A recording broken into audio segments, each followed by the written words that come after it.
మా దేవ, పరిశుద్ధుడైన మా తండ్రి, మీ ఉన్నతమైన నామమునకే స్తోత్రాలు స్తుతులు చెల్లించుకుంటున్నాం. మరొక దినం మీ ఆవరణలో చేరి మిమ్మల్ని ఆరాధించడానికి, స్తుతించడానికి, మహిమపరచడానికై మీరు మాకు ఇచ్చిన మంచి సమయమునకే మీకు స్తోత్రాలు. ఎక్కువగా మిమ్మల్ని ఆరాధించి గణపరిచే భాగ్యం మీరు మాకు అనుగ్రహించండి. వచ్చిన వారందరూ బట్టి మీకు వందనాలకు రావాల్సిన వారు త్వరపెట్టి తీసుకురండి. ఈ దినము కొరకే రావాల్సిన దేవునులు ఆశీర్వాదాలు మీరు మాకు అనుగ్రహించి మహిమను అందమని యేసు ప్రభువారి పేరిట స్తుతించి గణపరిచి అడిగి వేడుకుంటున్నాము తండ్రి. ఆమేన్. కూర్చుందామండి.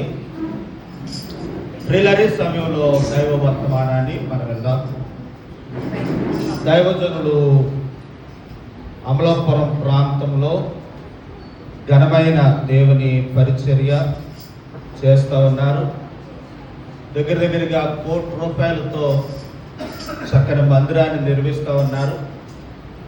ప్రియులరా, అంత మాత్రమే కాదు, నెలకొకసారి, వారానికి ఒకసారి అడుక్కున్న వారికి, లేకపోతే బాగా రోడ్ల మీద పడుకున్న వారికి అన్నాలు వండి పొట్లాలు కట్టి వారి వీధులంటే వెళ్ళి పంచిపెట్టి చేస్తూ ఉన్నారు. ఎంతో ఖర్చు.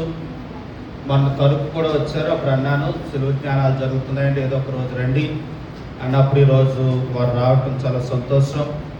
వీళ్ళరా, టీవీ ప్రసంగికులు, వారు టీవీలో మాట్లాడతారు. మీరు ఎప్పుడైనా చూసారో లేదో, టీవీ వర్తమానికులు 1-2 వారి సభలకు ఎక్కువగా వెళుతూ ఉంటారు, సభల్లో మాట్లాడతారు. ఇదివరకు మన సభలకు కూడా వచ్చారు, వాక్యం చెప్పారు. చాలామందికి తెలుసు, అవగాహన ఉండొచ్చు. కాబట్టి ఎంత బిజీ అయినా మనల్ని ప్రేమించి వచ్చారు. కాబట్టి దేవుని వాక్యాన్ని మనం విందాం. ఈ సమయంలో టైము 8:17:20 అయ్యింది. కాబట్టి ఇలాంటి ప్రసంగికులు మనకు దొరకరు కనుక మీరు రావటం లేటుగా వస్తూ ఉన్నారు. కొంచెం లేట్ అవుతున్నా కాబట్టి మీరు నిరాశ చెందొద్దు. ఇలాంటి వాక్యం మనకు దొరకదు. వాక్యము దొరుకుతున్నప్పుడు ఎక్కువ సమయం అవుతుందని అనుకోవద్దు. వాక్యాన్ని విందాం. నేనైతే త్వరగా ముగిస్తాను, కానీ ఎవరైనా ఇలాంటి దూరం నుంచి వచ్చినప్పుడు వారిని గౌరవిస్తూ మన సమయాన్ని కేటాయించాలని కోరుతా ఉన్నారు. కాబట్టి ఈ సమయంలో దేవుని వాక్యాన్ని మనం శ్రద్ధగా విందాం. వారికి సమయం ఇస్తూ ఉన్నారు. ఇక్కడ చాలామంది రావాల్సిన వారు ఉన్నారు, ఇక్కడ వచ్చిన వాళ్ళు వస్తూ ఉంటారు. కాబట్టి ఈ సమయంలో దేవుని వాక్యాన్ని మనం విందాం. దైవజనులు కృపావరం గారు వారు దేవుని వాక్యాన్ని అందించాలని వారిని ప్రేమపూర్వకంగా ఆహ్వానిస్తూ వారికి సమయాన్ని ఇస్తూ ఉన్నారు. వారు దేవుని వాక్యాన్ని అందిస్తారు.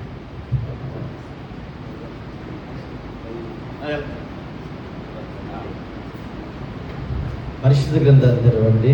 ఆదికాండము 13వ అధ్యాయము 5, 6, 7, 8 వచనాలు. ఆదికాండము 13వ అధ్యాయము 5 నుంచి 8 వచనాలు.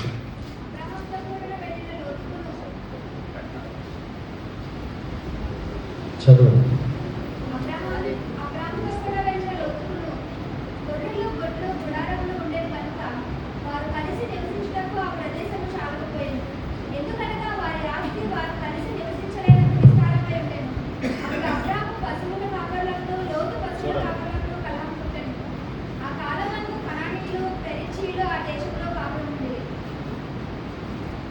చాలండి. దేవుడు పరిశుద్ధ వాక్యాన్ని దీవించు. దేవుడు పరిశుద్ధ వాక్యాన్ని మన వినికిలో దీవించునుగాక. ఆమేన్. దేవుని వందనాలు.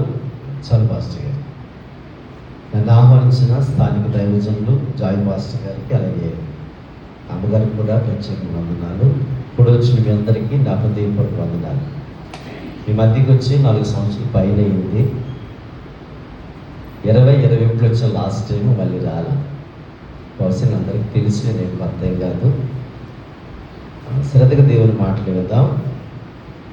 పాస్టర్ గారు టైం చెప్పారు, టైంగా ముగిస్తాను.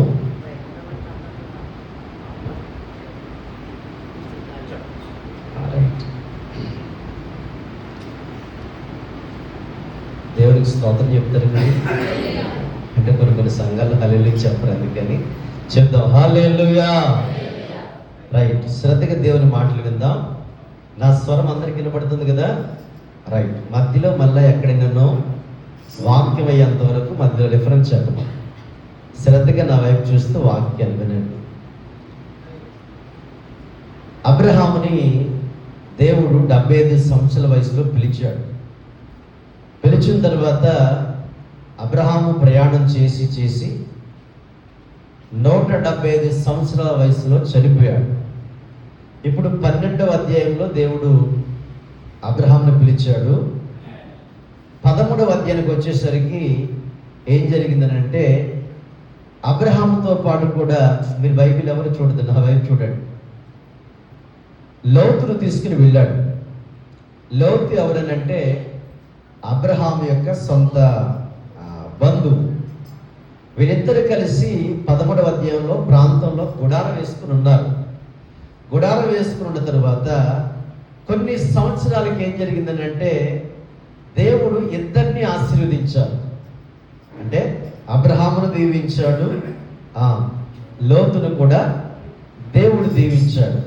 ఎలా దీవించాడనంటే, అబ్రహాము చేతి కింద పనివాళ్ళు ఉన్నారు, లోతు చేతి కింద పనివాళ్ళు ఉన్నారు. నా మాటలు అర్థమవుతున్నాయి కదా?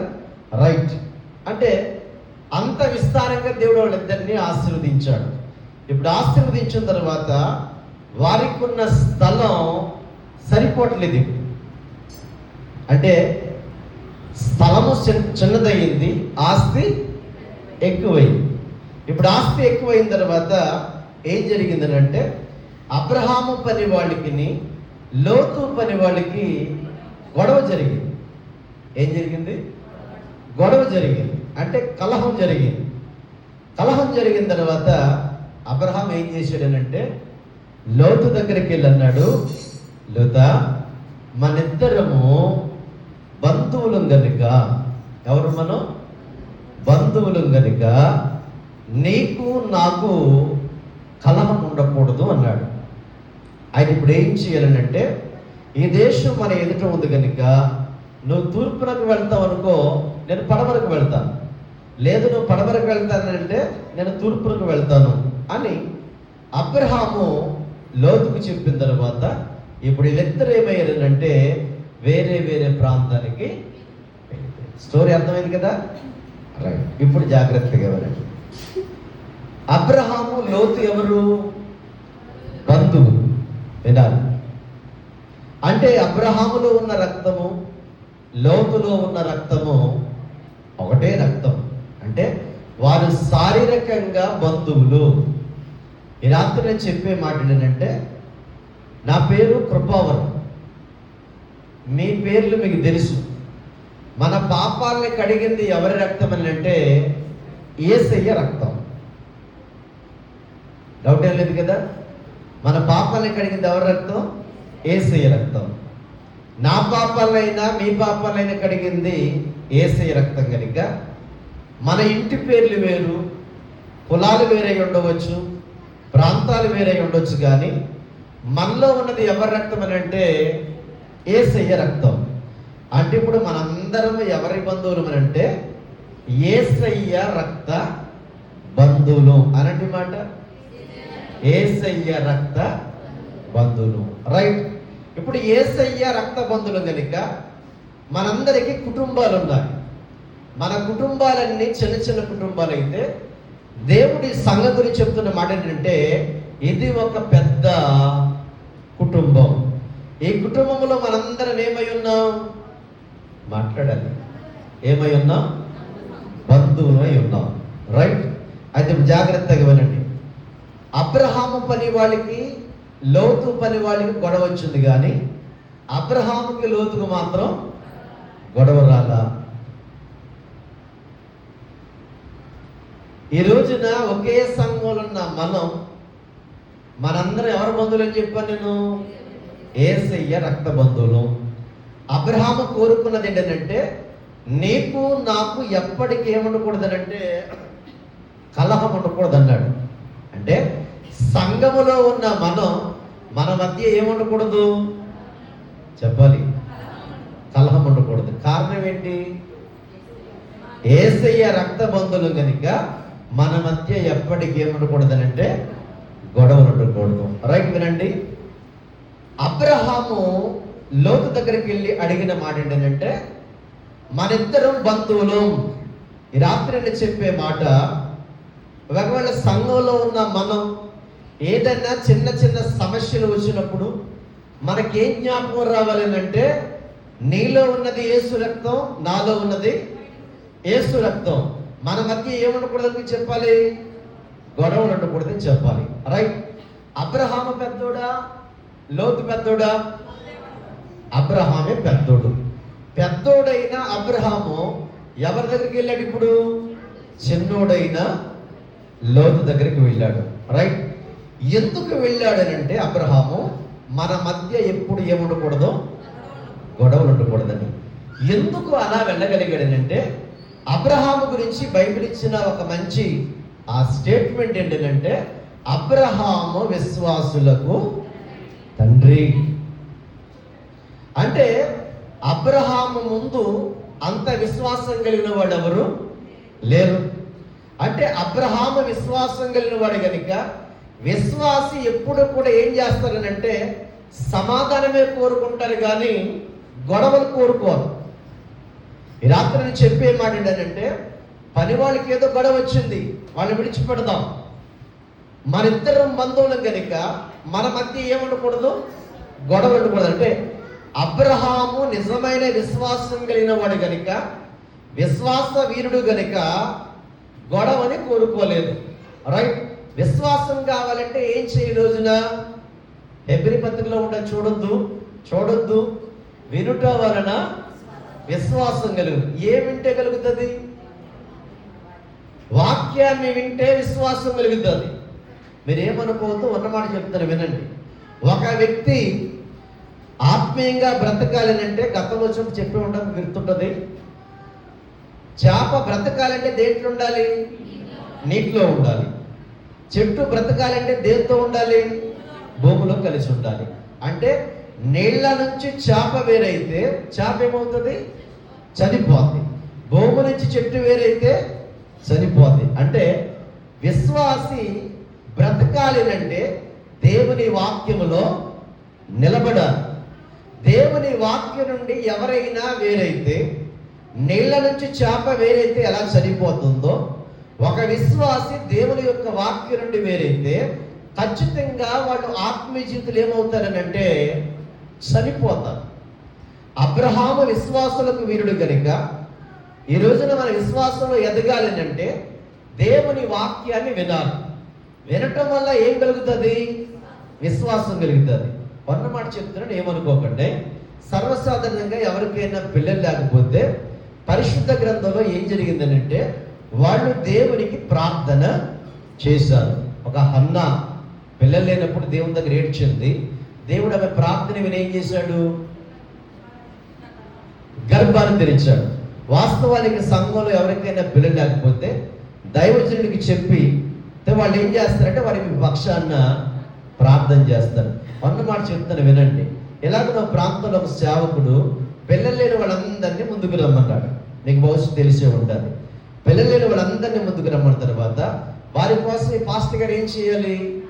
ప్రార్థన చేయాలి. ఏం చేశాడు తెలుసా? వస్తా ఇంటి దగ్గర నుంచి ప్రార్థన చేసి అరటిపొడి తీసుకొచ్చాడు. వాస్తవం చెప్తున్నాను.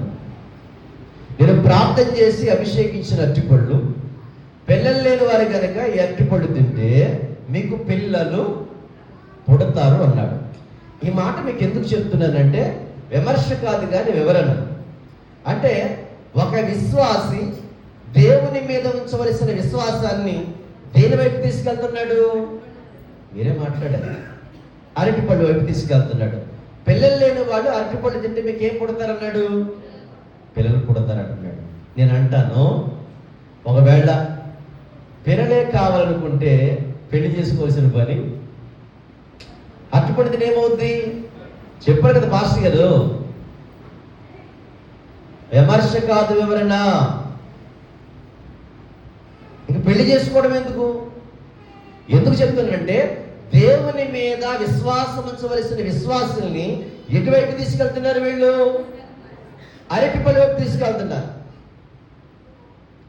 ఆదికాండం నుంచి ప్రకటన గ్రంథం వరకు మీరు బైబిల్ అంతా చదివిన వాళ్ళే. మరలా మీకు అవకాశం ఇస్తాను, చదవండి.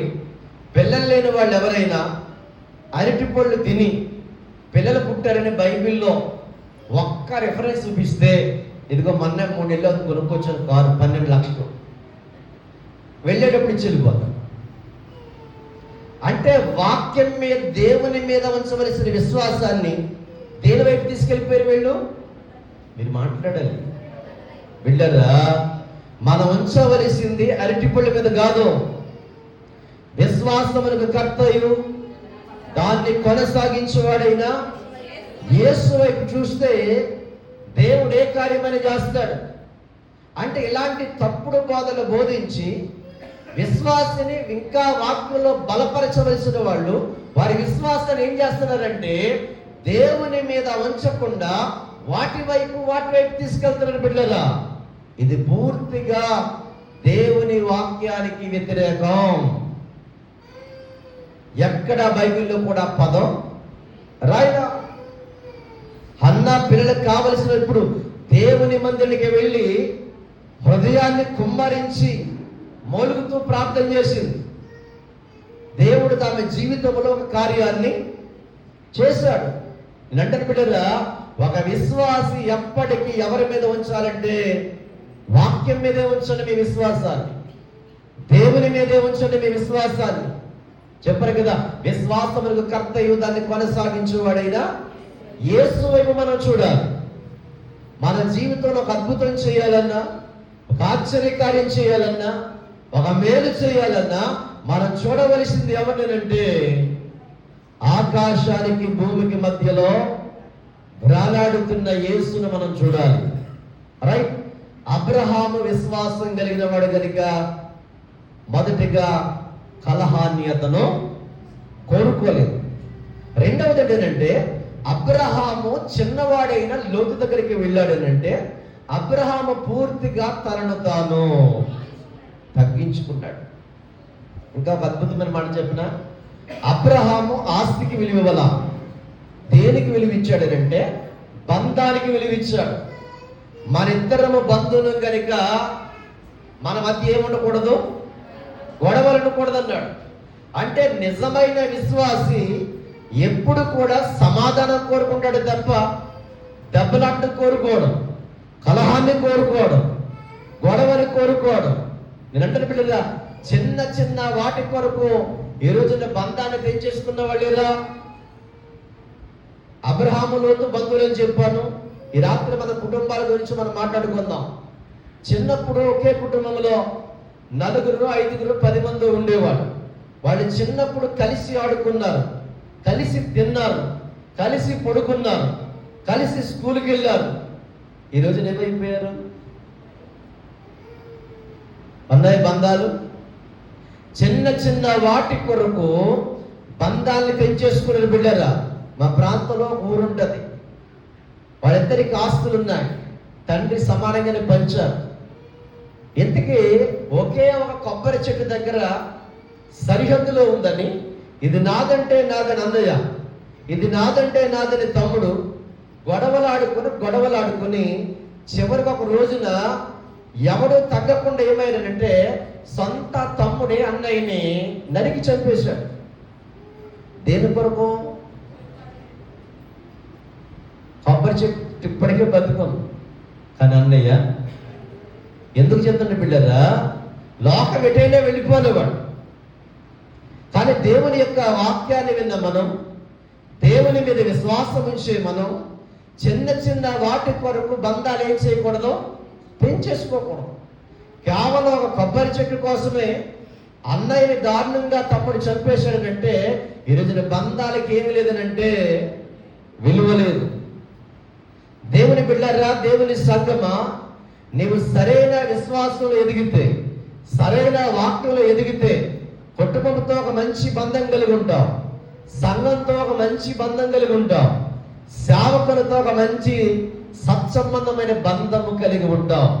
ఆ బంధములో మనం ఉండాలి అంటే మనలో ఉండవలసింది ఏంటంటే దేవుని మీద విశ్వాసము ఉంచాలి. అది అబ్రహాములో ఉన్న ఒక మంచి లక్షణం. రెండవది ఏంటంటే అబ్రహాము నేను పెద్దవాడిని కదా, నా తమ్ముడి దగ్గరికి నేను ఎందుకు వెళ్ళాలి అనుకోలేదు. పెద్దవాడైనా కూడా అబ్రహాం ఏం చేశాడంటే తనను తాను తగ్గించుకున్నాడు. రెండో మాట చెప్తున్న బిడ్డరా, దేవుని యొక్క వాక్యాన్ని బట్టి మన జీవిత యాత్రలో ప్రయాణం చేస్తున్న మనము తన్ను తాను తగ్గించుకున్నవాడు దేవుడు ఏం చేస్తాడట? హెచ్చిస్తాడు. తన్ను తాను హెచ్చించుకున్న వాడిని దేవుడు తగ్గిస్తాడు. మన జీవితంలో దేవుడు హెచ్చించాలి అంటే ఎంతగా మనము తగ్గించుకుంటే దేవుడు అంతగా మనల్ని హెచ్చిస్తాడు. అబ్రహాము నేను పెద్దవాడిని కదా, చిన్నవాడి లోతు దగ్గరికి ఎందుకు నేను వెళ్ళాలి అని ఆలోచించిన వాడు కాదు, కానీ అక్కడ బంధానికి విలువిచ్చాడు. బంధానికి విలువిచ్చాడు కనుక ఎంతగా తగ్గించుకోవాలో అంతగా తగ్గించుకుని అబ్రహాము లోతుతో మాట్లాడడం జరిగింది. రైట్. ఇప్పుడు మాట్లాడిన తర్వాత ఇప్పుడు ఏమైందంటే లోతు వేరే ప్రాంతానికి వెళ్ళిపోయాడు, అబ్రహాము వేరే ప్రాంతానికి వెళ్ళిపోయాడు. వాస్తవాన్ని వినండి, నా వైపు చూడండి. మనుషులు దూరం అయ్యారు కానీ మనస్సులు మాత్రం, ఇక్కడ మాట చెప్తున్నాను, అబ్రహాము లోతు దెబ్బలాడుకుని విడిపోయారా, ప్రేమతో విడిపోయారా? రాత్రి అదే ప్రశ్న అడుగుతున్నాను. మీ బంధువులతో ఉన్న బంధాన్ని ప్రేమతో పెంచుకున్నారా, లేదైనా ఏదైనా చిన్న చిన్న గొడవలు బట్టి తెంచేసుకున్నారా? ఎంత చిన్న చిన్న వాటి కొరకు బంధాలు తెంచేసుకున్నారో మాట చెప్తాను వినండి. ఆ చెల్లికి ఆపరేషన్ చేయించారు. ఆపరేషన్ చేయిన తర్వాత తల్లిదండ్రులు లేరు, అన్నయ్య ఒక్కడే ఉన్నాడు. అయితే ఇప్పుడు అన్నయ్య 5వ నెలలోనో లేకపోతే 3 నెలలు తీసుకెళ్ళి ఏం చేయాలి? బొమ్మ దాటించేలా చెయ్యాలి. ఇప్పుడు అన్నయ్య పని చేయలా, చేయకపోతే ఇప్పుడు ఈ చెల్లి ఏం చేసిందనంటే, మా అన్నయ్య నన్ను తీసుకెళ్ళి ఇది మాట్లాడండి, ఎన్నిసార్లు గుమ్మం దాటలా, కేవలం 500 1000 రూపాయల చీర ఇంటికి తీసుకెళ్ళి పెట్టలేదని అన్నయ్యతో ఉన్న బంధాన్ని ఏం చేసింది చెల్లి? మీకు అర్థమైందా? ఎందుకు ఈ మాట చెప్తున్నానంటే బంధాలు పెద్ద పెద్ద వాటి కోసం తెచ్చేసుకోవట్లేదు. ఈ రోజున చిన్న చిన్న వాటి కొరకే బంధాలు పెంచేసుకున్నారు పిల్లరా. ఆ పిల్ల స్టాటస్ పెట్టుకున్నది బర్త్డే చూసిందంటే కానీ ఈ పిల్ల ఏం చెప్పలేదు, దాంతో మాట్లాడడం మానేసింది, నంబర్ బ్లాక్ చేసింది. కేవలము చిన్న చిన్న వాటి కొరకే హ్యాపీ బర్త్డే చెప్పలేదని, చిన్న చిన్న వాటి కొరకు నెంబర్లు బ్లాక్ చేసేయటం, బంధాలు పెంచేసుకోవటం. మీరంటే పిల్లల నిజమైన విశ్వాసి ఎంత సమస్య వచ్చినా బంధాన్ని ఎప్పుడు పెంచుకోవడం. చిన్న చిన్న తుచ్చమైన వాటి కొరకు బంధాలు పెంచేసుకొని పంతాలకు వెళ్ళిపోయి పగలు పెంచుకొని కుటుంబాలను విచ్ఛిన్నం చేసుకునే వాళ్ళేరా. నేను ఒకటే చెప్తాను పిల్లరా, లోకమిటైనా వెళ్ళిపోదామండి, దేవుని యొక్క వాక్యం తెలిసిన మనము ఎప్పుడు మన కుటుంబంలో బంధానికి ఏం చేయాలంటే విలువివ్వాలి. రెండో మాట చెప్తున్నాను, సంఘం అనగా ఒక పెద్ద కుటుంబం. ఈ కుటుంబంలో ఉన్న మనందరము రక్తబంధులం కనుక, యేసయ్య రక్తబంధులం కనుక మన మధ్య ఎప్పటికీ ఏముండకూడదనంటే గొడవలు ఉండకూడదు. చిన్న చిన్న వాటి కొరకు సంఘాల్లో కలహాలు పెట్టుకొని సంఘాన్ని మానేసిన వాళ్ళు ఉంటారు, సంఘానికి దూరం అయిపోయిన వాళ్ళు ఉంటారు. దేవుని బిడ్డరా, అబ్రహాము కలహాన్ని కోరుకున్నవాడు కాదు, గొడవని కోరుకున్నవాడు కాదు. రాత్రి దేవుని యొక్క వాక్యం ఏంటంటే మనము సరైన విశ్వాసులమైతే మనల్ని మనమే తగ్గించుకుంటాం, బంధానికి ఏం చేస్తామనంటే వెలివిస్తాం. ఇప్పుడు చెప్తున్నాను, అబ్రహాం అయినా లోతైనా ప్రేమతో దూరం అయ్యారు కానీ, ప్రేమతో విడిపోయారు కానీ గొడవపడి మాత్రము. ఇంకో మాట చెప్తున్నాను, మనుషులు దూరం అయ్యారు కానీ మనసులు ఎలా ఉన్నాయి? దగ్గరగానే ఉన్నాయి. ఇంకో మంచి మాట మీకు చెప్తాను వినండి. సరే, అబ్రహాము వేరే ప్రాంతంలో ఉన్నాడు, లోతు వేరే ప్రాంతంలో ఉన్నాడు. అయితే లోతు యొక్క ఫ్యామిలీని శత్రులు వచ్చి తీసుకెళ్ళిపోయారు. ఆస్తిని, ఆ దేశాన్ని పరిపాలిస్తున్న రాజుని లోతు ఫ్యామిలీని తీసుకెళ్ళిపోతే అబ్రహాముకు తెలిసింది. అయితే ఇలా చెప్తున్నా వినండి, లోతు ఇప్పుడు ఎలా ఉన్నాడనంటే కష్టాల్లో ఉన్నాడు. వినాలి, ఎలా ఉన్నాడు? కష్టాల్లో ఉన్నాడు, శత్రువు చేతిలో ఉన్నాడు. లోతు ఆస్తిని తీసుకెళ్ళిపోయారు, లోతు ఫ్యామిలీ అంతా తీసుకెళ్ళిపోయారు. ఇప్పుడు లోతు అంతా కష్టాల్లో ఉన్నారు, శ్రమలో ఉన్నాడు, బాధలో ఉన్నాడు. అయితే అబ్రహాముకు తెలిసింది ఇప్పుడు అబ్రహాముకు తెలిసిన తర్వాత లోతుకు బాగానే జరిగిందని సంతోషించాడా? లేదు బిడ్డరా. ఆపదలో ఉన్న, ఎక్కడైతే లోతు ఉన్నాడో, కష్టాల్లో ఉన్నాడో, శ్రమల్లో ఉన్నాడో, ఆ లోతు ఫ్యామిలీని అంతా అబ్రహాము విడిపించి క్షేమకరంగా మళ్ళా వేరే ప్రాంతానికి తీసుకొచ్చాడు. ఇక్కడ నేను చెప్పే మాట ఏంటంటే, సొంత బంధువైన లోతు కష్టాల్లో ఉంటే అబ్రహాము సైలెంట్గా ఉండలేదు. కష్టములో ఉన్న అబ్రహాముని లోతుని ఏం చేశాడు?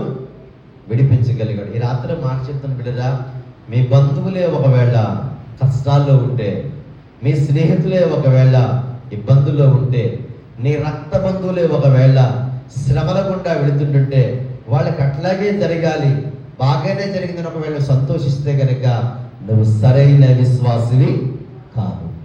అబ్రహాము నిజమైన విశ్వాసి కనుక లోతుకి ఎప్పుడైతే కష్టం వచ్చిందో క్షణము ఆలస్యము చేయకుండా హుటాహుటిన వెళ్ళి శ్రమలో ఉన్న లోతుని ఏం చేశాడు? ఆ ఫ్యామిలీని అంతా రక్షించగలిగాడు. కష్టంలో ఉన్న తన బంధువుని విడిపించగలిగాడు. రాత్రి దేవుని యొక్క బిడ్డరా, నీ బంధువులే కావచ్చు, నీ అన్నదమ్ములే కావచ్చు, నీ అక్క చెల్లెలే కావచ్చు, వాళ్ళు ఎలాంటి శ్రమలో ఉన్నా వారి పక్షాన్ని ఏం చేయాలంటే, శ్రమలో ఉన్న వాళ్ళు ఏం చేయాలి? విడిపించాలి. అందుకే బైబిల్ ఒక మాట ఉంది కదా, నీ రక్త బంధువు ఆకలిగుంటే నువ్వేం చేయాలి?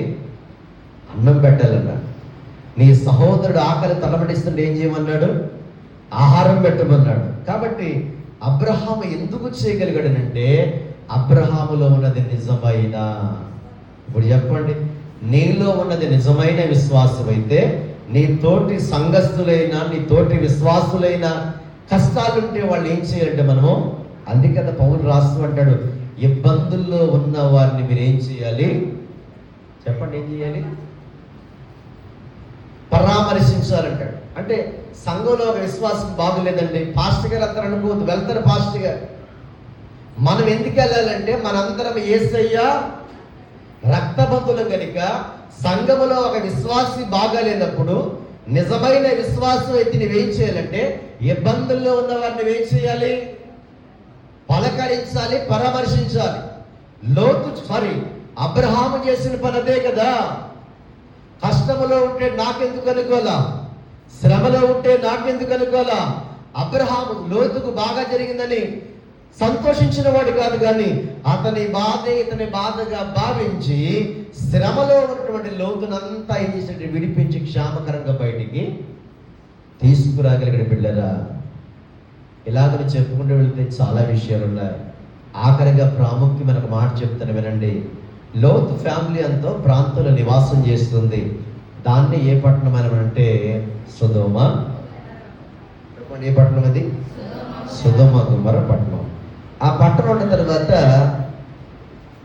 దేవుడు అబ్రహాంతో మాట్లాడాడు, అబ్రహాం, నేను సొదొమ గుమర నాశనం చేయబోతున్నాను అని అంటే, అబ్రహాము ఒక్కసారి ఏమయ్యాడు? వేదన చెందాడు, బాధపడ్డాడు. ఎందుకనంటే సొదొమ గుమర నాశనం అయితే అక్కడ ఎవరి ఫ్యామిలీ ఉంది? అబ్రహాము యొక్క సొంత బంధువు ఉన్నాడు. ఇప్పుడు పట్టణం నాశనం చేస్తే లోతు ఫ్యామిలీ అంతా నాశనం అయిపోతుంది. ఇప్పుడు అబ్రహాం ఏం చేశాడనంటే, దేవుని దగ్గరికి వెళ్ళి ప్రార్థన చేయడం ప్రారంభించాడు.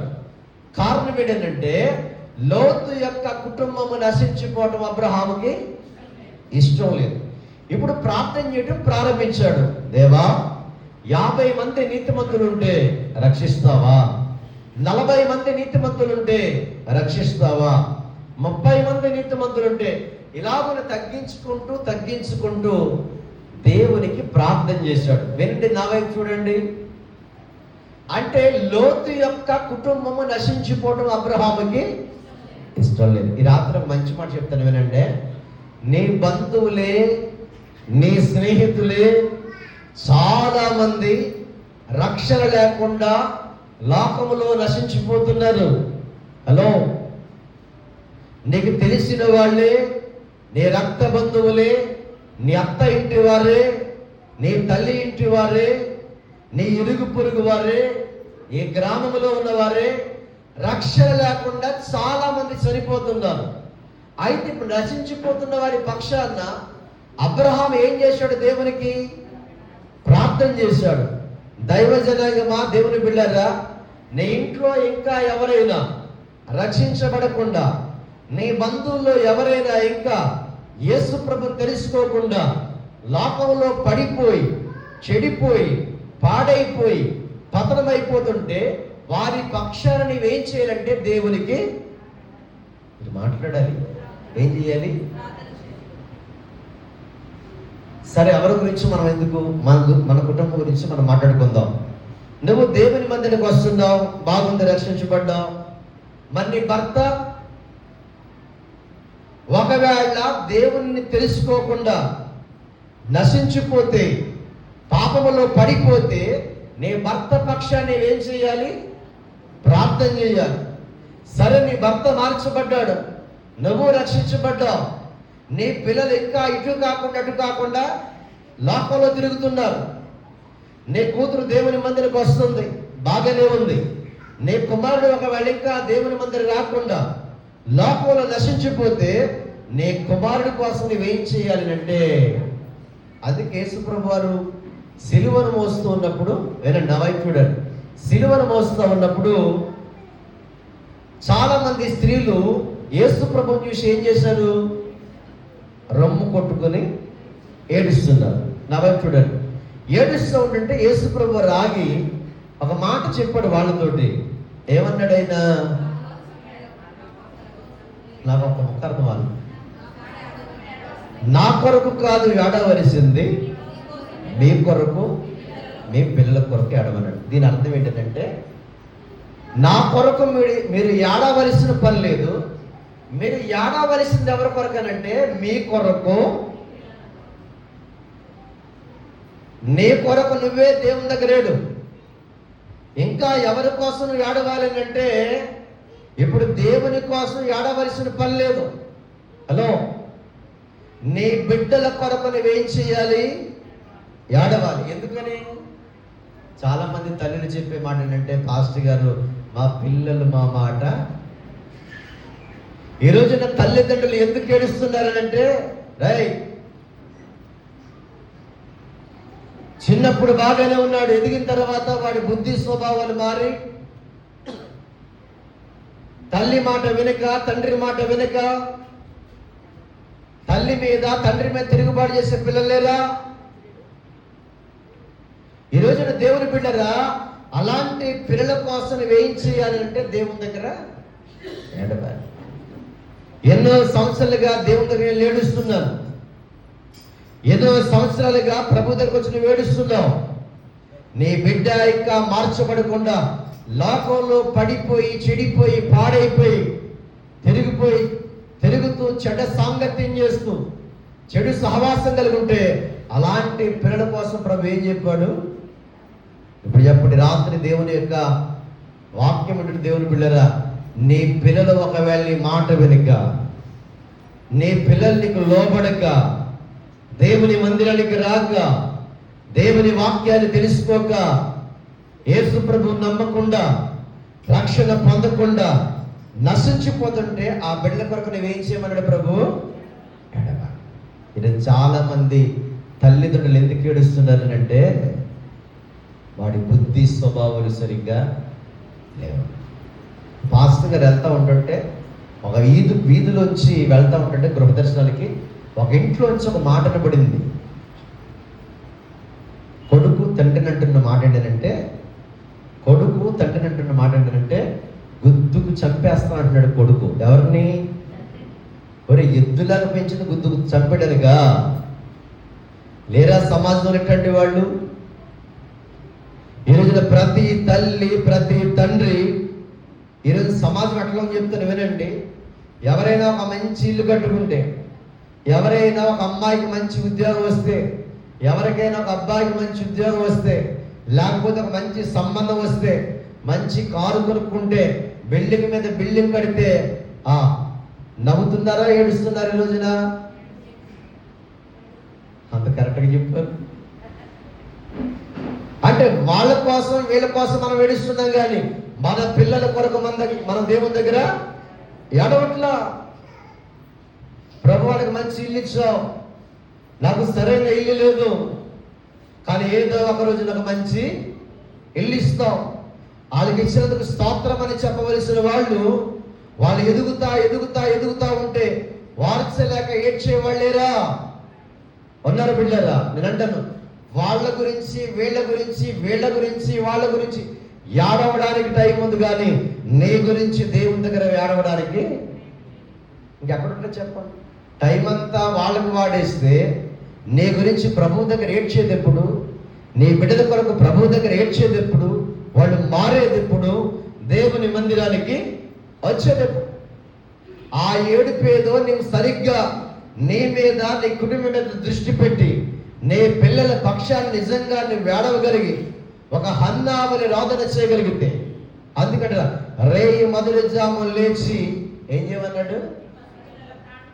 పసిపిల్లల ప్రాణం కొరకు ఏం చేయాలి? నిజంగా ప్రభు దగ్గర అలాగే ఏడవగలిగితే దేవుని బిడ్డరా, దేవుడు తగిన కాలం ముందు వాళ్ళు ఏం చేస్తారంటే శ్రమలో నుండి, పాపములో నుంచి, అపవిత్రమైన నీచమైన కార్యం నుంచి దేవుడు వాళ్ళందరినీ తప్పిస్తాడు. ఇప్పుడు చెప్పండి, ఎవరి కోసం ఏడుద్దాం? మాట్లాడలేదా? యేసు ప్రభు చెప్పిన మాట చెప్తున్నాడు, సొంత మాట చెప్తున్నా. ఏం చెప్పాడైనా? మీ కొరకు ఏడవండి, మీ పిల్లల కొరకు ఏడవండి. ఎందుకు ఏడాలో ఎంతవరకు చెప్పాను. ఎక్కడి నుంచి అయినా మనం ఏడవగలిగితే, నేను అంటాను బిడ్డరా, అబ్రహాము ఎందుకు ఏడ్చాడనంటే లోతు చనిపోవడం అబ్రహాముకి, లోతు యొక్క భార్య, లోతు యొక్క పిల్లలు ఆ సొదొమ గొమొర్రాలో నాశనం అయిపోకుండా ఉండాలని ప్రభువు దగ్గర బ్రతిమలాడి ఎంతగా ఏడవాలో అంతగా ఏడ్చాడు బిడ్డరా. అతను చేసిన ప్రార్థన దేవుడు త్రోసివేయలేదు. వింటున్నారా? అబ్రహాము ప్రార్థనే కాదు, నీవు చేసే ప్రార్థన కూడా ప్రభు ఏం చేయడు? త్రోసివేయడు. అబ్రహాము నమ్ముకున్న దేవుడే మనం ఆరాధించే దేవుడు. అబ్రహాము ఆరాధించే దేవుడే మనం ఆరాధించే దేవుడు. దేవునికి పక్షపాతం అనేది లేదు. ఎవరు ప్రార్థన చేసి అనేవాడు కనుక అబ్రహాము లాగా తన కుటుంబం కొరకు, అంటే లోతు కుటుంబం కొరకు ఎలాగైతే అంగలార్చాడో, ఇంకా అంటాడు, బ్రతిమలాడాడు అబ్రహాం. ఏం చేశాడు? చివరికి 5గురున్నా ఏమన్నాడు? రక్షిస్తావా అంటే 5గురున్నా లేక 10 మంది ఉన్నా అంటే అబ్రహాం అడిగిన ప్రతి దానికి దేవుడు రక్షిస్తానన్నాడు తప్ప త్రోసి వేస్తానని మాత్రం అంటే 50 నుంచి బ్రతిమలాడుకుంటూ వస్తే అంటాను, అబ్రహాము ఒక్కడు చేసిన ప్రార్థన లోతు కుటుంబాన్ని రక్షించగలిగింది. లోతు ఫ్యామిలీ ఎంతమంది?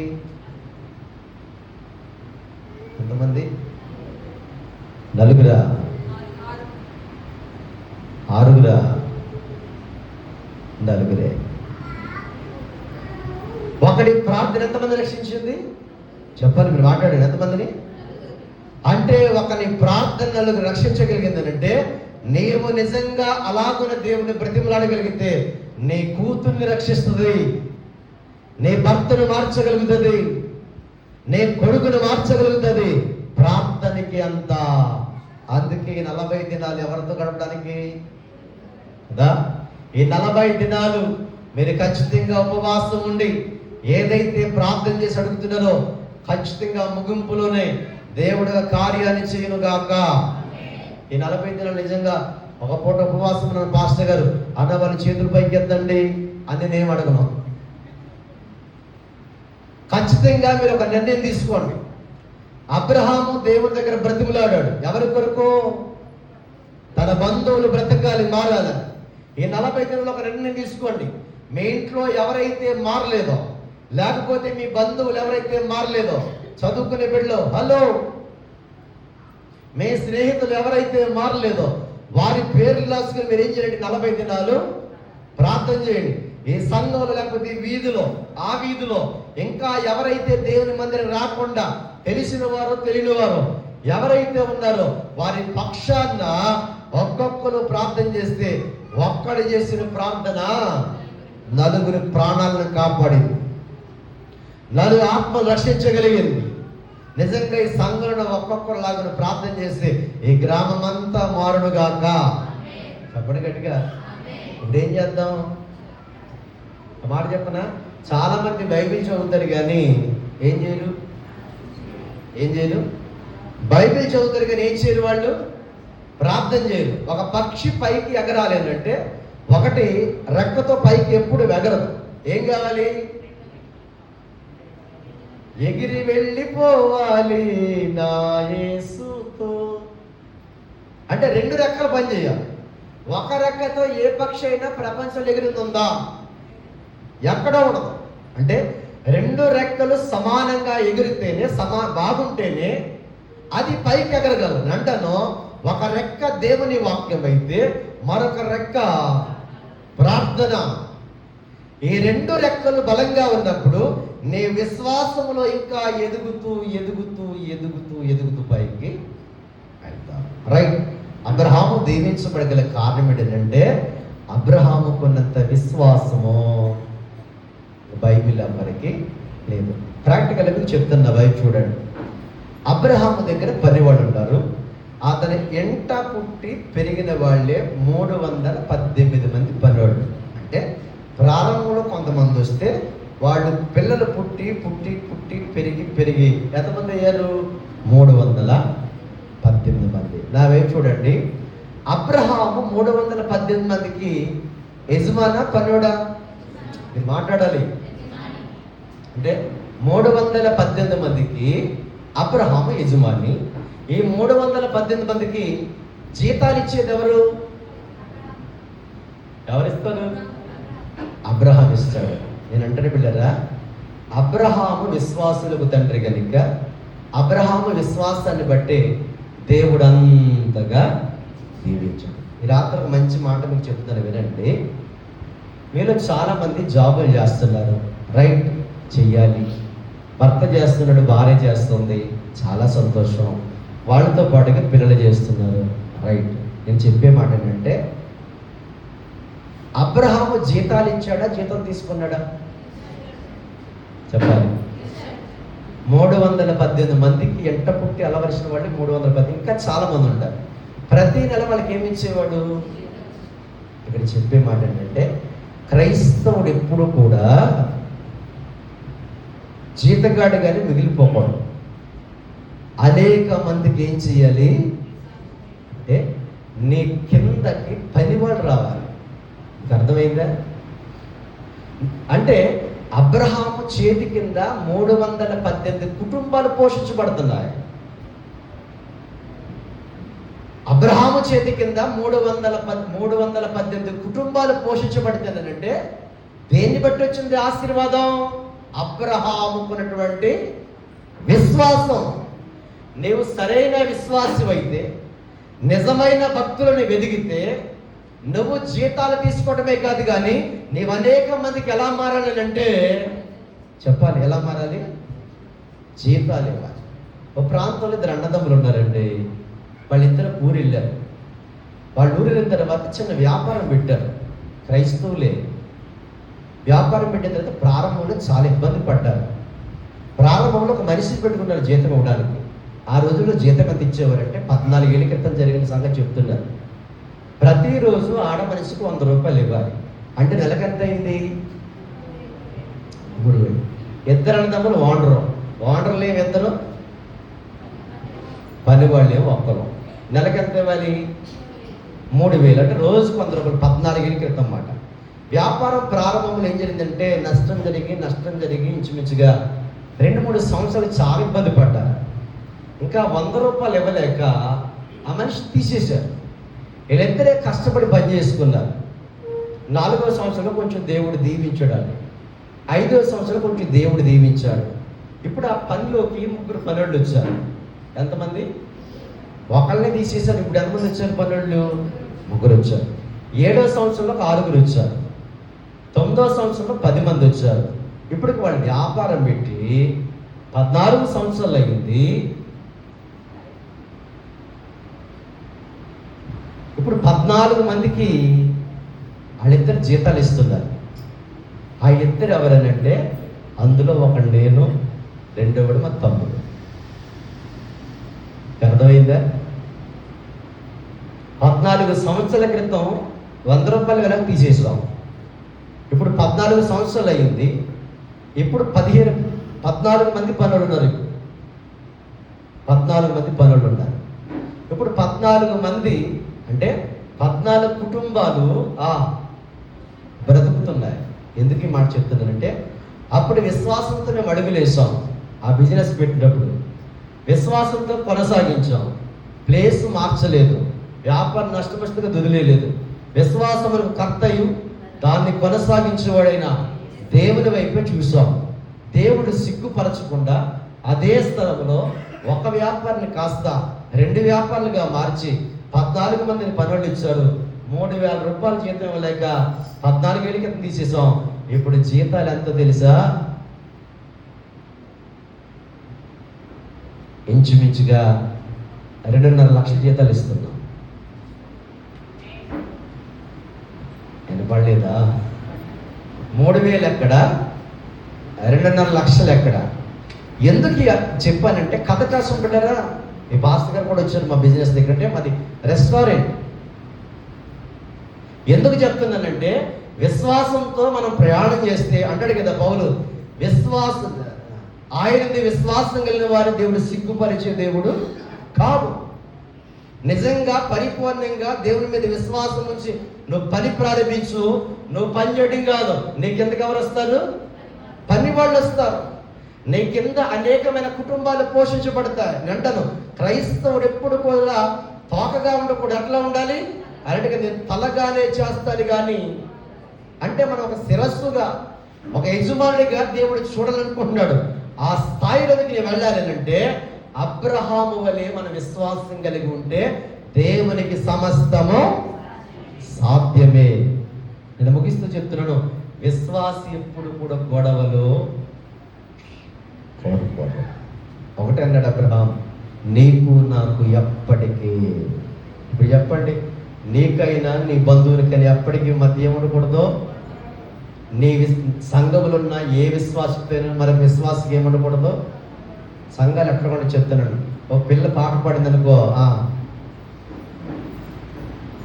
పాటలు గ్రూపులు అయిపోయి రోజున వెంటనే బిడ్డ, ఈ సంఘం అనగా దేవుడిచ్చిన ఒక పెద్ద కుటుంబం. ఈ కుటుంబంలో ఎప్పటికీ ఏమి కలహములు ఉండకుండా అబ్రహాం ఎట్లాగైతే కోరుకున్నాడో నీవట్లా కోరుకో. ఒకటి, అబ్రహాం అంటున్నాడు మన మధ్య గొడవలు ఉండకూడదు. అబ్రహాం తగ్గించుకున్నాడు. 3, అబ్రహాం కష్టములుంటే అబ్రహాము లోతుని ఏం చేశాడు? విడిపించాడు. 4వది, నశించిపోతుంటే అబ్రహాం ఏం చేశాడు?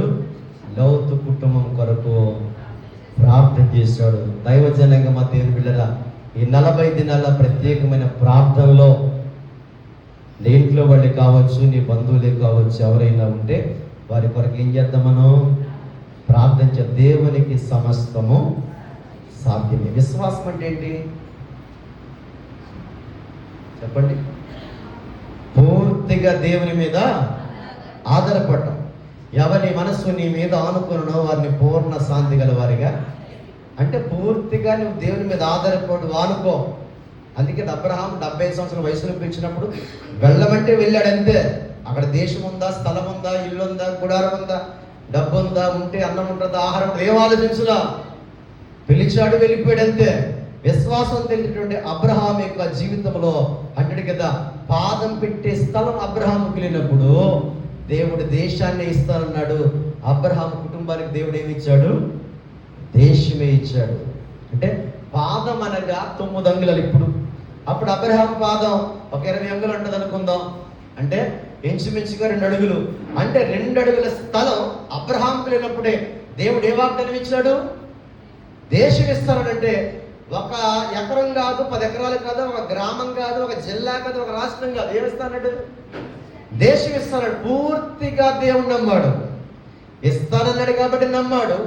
ఆ నమ్మకమే తరతరాలు దేవుని యొక్క ఆ బిడ్డను అబ్రహాము సంతానికి దేవుడు ఇజ్రాయేల్ దేశాన్ని సొంతంగా ఇచ్చడి కారణం దేని ద్వారా సాధ్యం?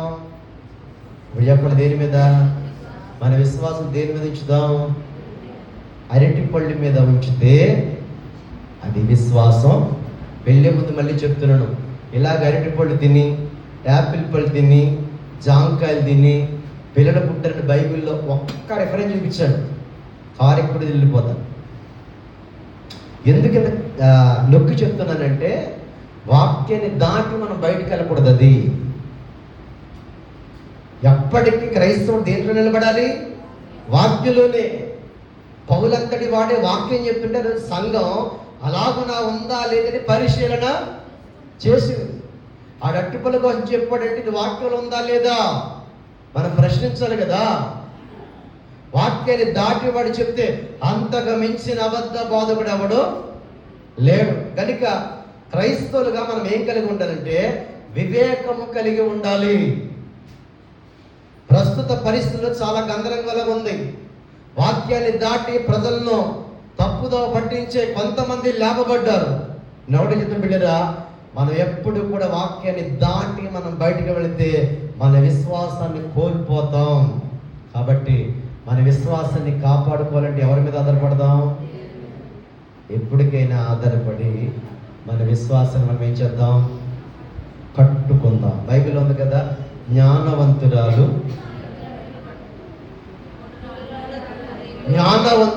తన ఇల్లు కడతాడు, మూర్ఖురాలు తన ఇల్లు.